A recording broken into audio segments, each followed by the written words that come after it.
ಧ್ಯಾನಕ್ಕೆ ಭೂಮಿ ಇದು, ಪ್ರೇಮಕ್ಕೆ ಸ್ವರ್ಗ ಇದು, ಸ್ನೇಹಕ್ಕೆ ಶಾಲೆ ಇದು, ಜ್ಞಾನಕ್ಕೆ ಪೀಠ ಇದು.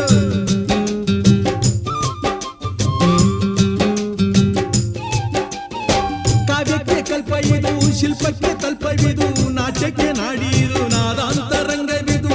ಕುವೆಂಪು ಬೇಂದ್ರೆಯಿಂದ ಕಾರಂತ ಮಾಸ್ತಿಯಿಂದ ಧನ್ಯವೀ ಕನ್ನಡ, ಕಾಕಿನ ಕನ್ನಡ. ಹುಟ್ಟಿದರೆ ಕನ್ನಡ ನಾಡ ಹುಟ್ಟಬೇಕು, ಮೆಟ್ಟಿದರೆ